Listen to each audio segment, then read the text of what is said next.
আলহামদুলিল্লাহ আমি যতটুকু ভয় পাইছিলাম আমি দেখলাম যে শেষ পর্যন্ত আমার ছেলে ওখান থেকে এসে হেঁটে হেঁটে 5 তলা পর্যন্ত উঠে গেছে এবং আমি খুবই প্লিজড এবং অলরেডি আমি আমার খালাতো ভাইকে বলছি তোমার ছেলেরও তুমি এই ডিভাইস কসমেটিক সার্জারিটাই করবা, কারণ বাচ্চাদের এতটুকু কম কষ্ট আমি আর আলহামদুলিল্লাহ এটা নিয়ে আর বলার কিছু নাই।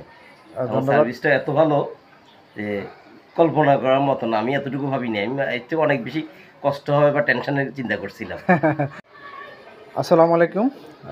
আমরা এই মুহূর্তে ফেনী শান্তিকুমার রোডে আছি। এই বাচ্চাটাকে আমরা 4-5 দিন আগে সুনত করিয়েছিলাম। তো এই মুহূর্তে তাদের বাসায় আছি ডিভাইসটা খোলার জন্য। তো উনি হচ্ছে ওর বাবা রাশেদ ভাই। তো রাশেদ ভাই একটু এই আমাদের সার্ভিস সম্পর্কে একটু বলেন। ধন্যবাদ। আমার ছেলেও মোটামুটি আলহামদুলিল্লাহ। হাউ ডু ফিল নাও পাপা? বলো বলো বলো। You scared? There's nothing to be scared, don't you know? You feel pain a little bit or more? No pain. No pain, no pain. That's good. Okay, Thank now you. we'll be totally free from now. Okay. After opening this one, it will be very nice for you. You can do everything, and you can wear your trouser also. Okay. Okay, thank you ভাইয়া। আসসালামু আলাইকুম।